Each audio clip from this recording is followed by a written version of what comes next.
On today's movie news, why Bad Boys 4 just saved the summer. And was that Lady Deadpool spotted in the latest Deadpool and Wolverine trailer? Toy Story 5 has just landed a director. And Ian McKellen is open to returning as Gandalf if he's still alive. You shall not turn away from this video right now because do not adjust your screens. We are here with some movie news. Here's myself here, Gareth, and it is Andrew Pollard, the lovely people of What Culture right now, bringing you all the updates from like the last day or so in the movie world because a lot of stuff has been going down, a lot of interesting stuff. Probably the biggest thing that's gone down over this weekend was the release of Bad Boys 4, and it's Bad Boys Ride or Die, of course.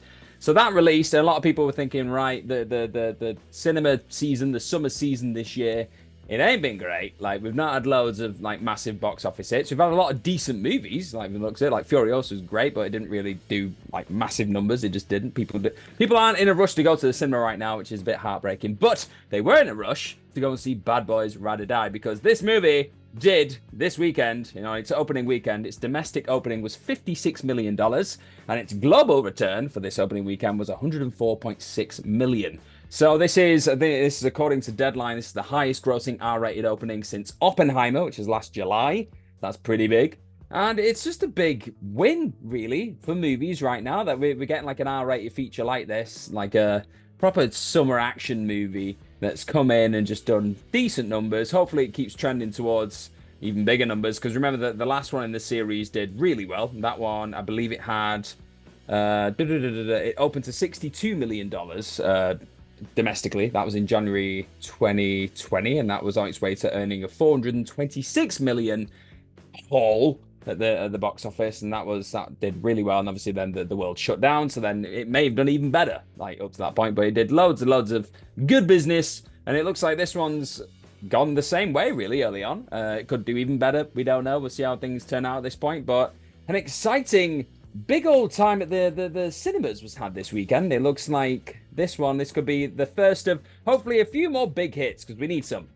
Fingers crossed, man. Yeah, it does feel like the summer blockbuster is like almost a thing of the past. So it's good when you see stuff like this, an R-rated movie, getting the big release and getting a nice early box office return. It seems like it's tracking to be in line with the third movie. So that's nice. That's good. And then it also gives you hope for what else is maybe to come later in the year.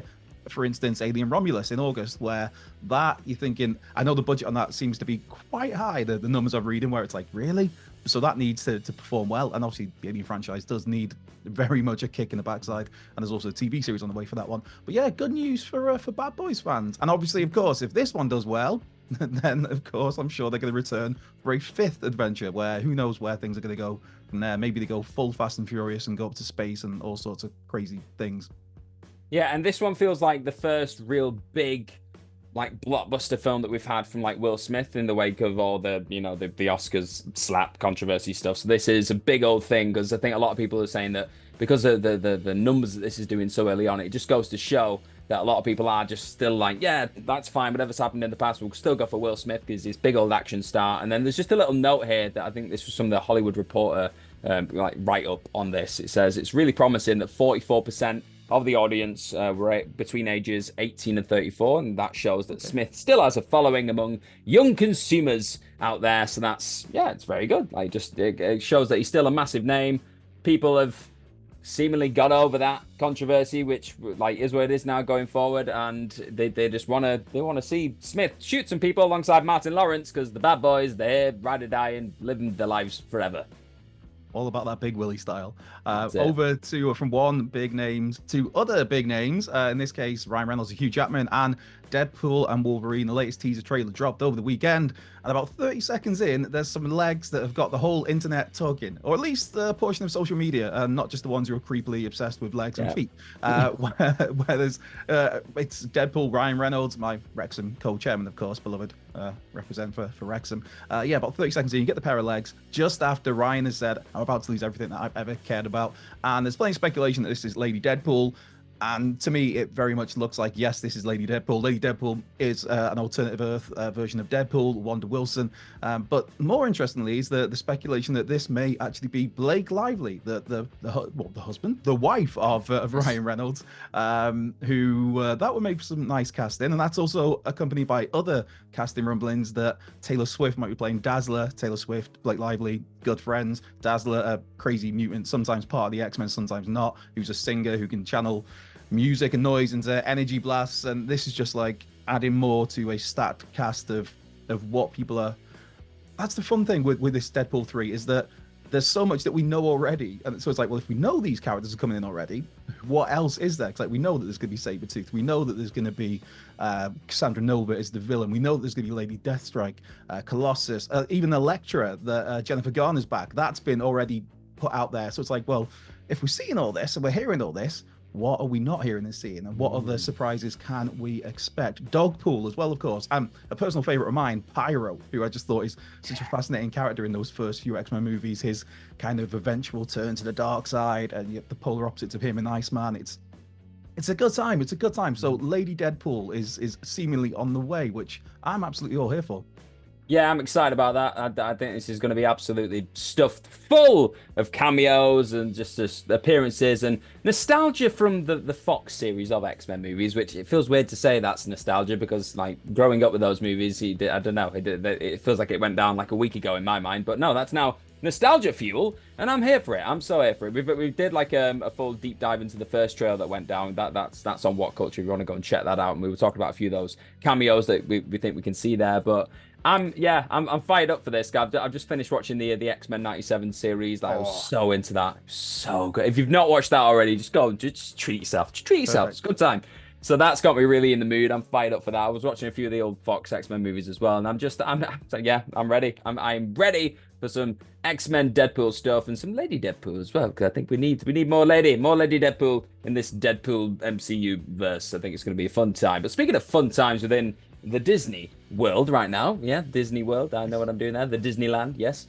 There's a big bit of news obviously dropped over the last, I think it was towards the end of 2023. There was an announcement of Toy Story 5 being a thing. Like we got through the happy end, well, not the happy ending, the satisfying ending, let's say, that was Toy Story 3, and then they brought out Toy Story 4, which is still pretty good, but it was a bit like, okay, we've got another one, but that's fine. But it seems like it's all done now, but then they just go, nope, we're going to have Toy Story 5 as well, because money, because that's exactly why. But we're going to be there, aren't we? We're going to be there watching it. But the big news coming out of this weekend was there was like an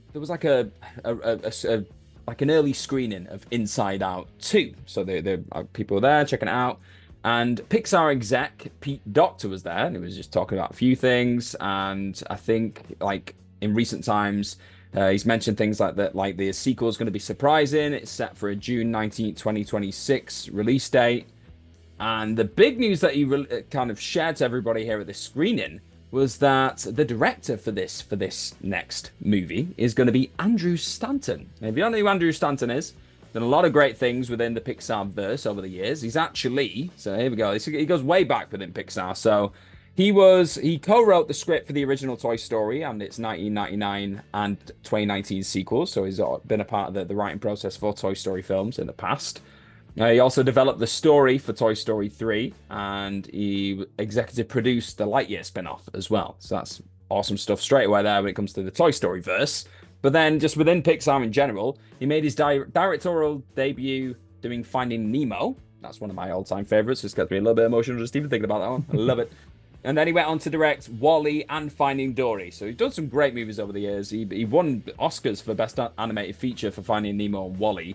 So he's got pedigree, really, is what I'm trying to say here. Within Pixar, he seems like a very safe pair of hands within the Pixar franchise. So I think it's looking pretty solid for Toy Story 5. I think at this point we know that Tim Allen, I think he's coming back. So that's pretty much been confirmed that he's back as Buzz. But Tom Hanks, it's not been fully confirmed yet if he's back as Woody. But surely you cannot do this movie without Tom Hanks as Woody. So I don't know, pay the man whatever he needs to get him to come back and voice that little legend. Because if he's not in this movie, I will still watch it, but I'll complain. As is the way to do things these days. Watch something and still complain, even though you know going in what's going to be Man shouts at Pixar Cloud. Exactly that, man. But sticking with another 2026 release, it is the Hunt for Gollum, which is the next return to Middle Earth, a new Lord of the Rings movie. Peter Jackson not directing, he is producing, but it's Andy Serkis, Gollum himself, who will be directing this time out. And one person who was asked recently about this was of course Sir Ian McKellen, who currently is on the stage at a No Coward Theatre in Player Kings, where he just so happens to be sporting a rather large white beard. Yes, and so in an interview he carried out with The Times, he was asked about the possibility of returning as Gandalf for the Hunt for Gollum. As Sir Ian McKellen said, there is no script, there is no offer, there is no plan, but if he would be interested, he said, yes, if I'm still alive. So if Ian McKellen is alive by the time things get properly chugging along with this movie, like I said, 2026 release currently being aimed for, so you're telling me there's a chance that we might see Gandalf the Grey, Gandalf the White, Gandalf the Gandalf back? Yes, I mean, I'm here for it.